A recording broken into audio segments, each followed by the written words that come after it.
ఆర్థిక సమానత్వంలో భారత్కు 4వ స్థానం. ఆర్థిక సమానత్వాన్ని ఎలా అంచనా వేస్తారంటే దాన్ని గినీ ఇండెక్స్ అంటారు. ఈ గినీ ఇండెక్స్ 0 నుంచి 100 వరకు రేటింగ్ ఉంటుంది. గినీ ఇండెక్స్ 0 వచ్చింది అంటే ఆ దేశంలో ఆర్థిక సమానత్వం అందరికీ ఒకేలా ఉందని అర్థం. 100 వచ్చింది అంటే సంపద మాత్రం ఒక్కడి దగ్గరే ఉంది, మిగతా దేశం అంతా పేదరికంతో అనుభవిస్తున్నారని అర్థం. 2011-22 కాలం నుంచి చూస్తే 22-23 అంటే ఒక దశాబ్ద కాలంలో భారత్లో ఆర్థిక సమానతలు గణనీయంగా తగ్గిపోయాయని ప్రపంచ బ్యాంక్ నివేదిక ఇచ్చింది. అంతర్జాతీయంగా సమానత్వ పరంగా భారత్ 4వ స్థానంలో ఉంది.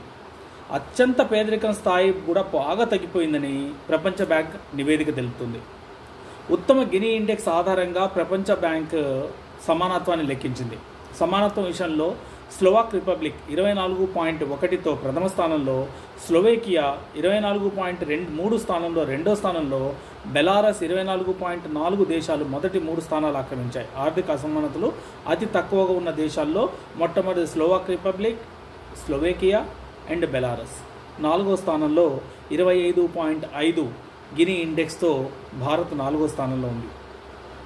భారత్ అసమానత కేటగిరీలో అసమానతలు అంటే అస్పృశ్యత అసమానతల కేటగిరీలో 167 దేశాలకి కండక్ట్ చేస్తే అత్యంత దిగువ స్థాయిలో మనమే ఉన్నాం. అంటే ఇప్పటికీ కూడా కుల మతాలు విపరీతంగా ఉన్న దేశం ఏది అంటే భారతదేశమే.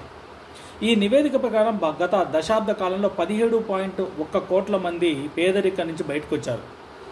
రోజువారీ 184 రూపాయల కంటే ఆదాయం తక్కువ ఉన్న వాళ్ళని పేదవారిగా నిర్ణయిస్తారు.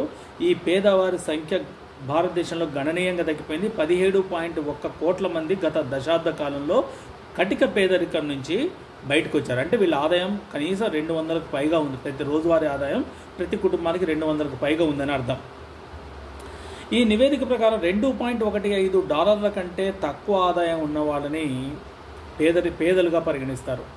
ఈ $2.15 అంటే 184 రూపీస్ ఇన్ ఇండియన్ కరెన్సీ. అయితే 2011-12 కాలంలో 16.2% ఉన్న ఈ అత్యంత పేదరికం 22-23 స్థాయికి 2.3% పడిపోయింది. గత దశాబ్ద కాలంలో భారత్ చేపట్టిన అనేక సంక్షేమ అభివృద్ధి పథకాలే ఇందుకు కారణమని ప్రపంచ బ్యాంక్ వ్యాఖ్యానించింది. దేశ ఆదాయం, సంపద వినియోగం దేశవ్యాప్తంగా విస్తృతంగా పెరిగింది.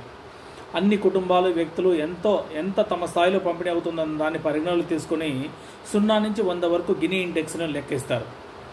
ఇండెక్స్ స్కోర్ 0 వస్తే ఆ దేశంలో సమానత్వం అత్యున్నత స్థాయిలో ఉందని అర్థం. 98 స్కోర్ వస్తే అందరి బదులు సంపద అంతా ఒకే దగ్గర ఉందంటూ పరిగణిస్తారు.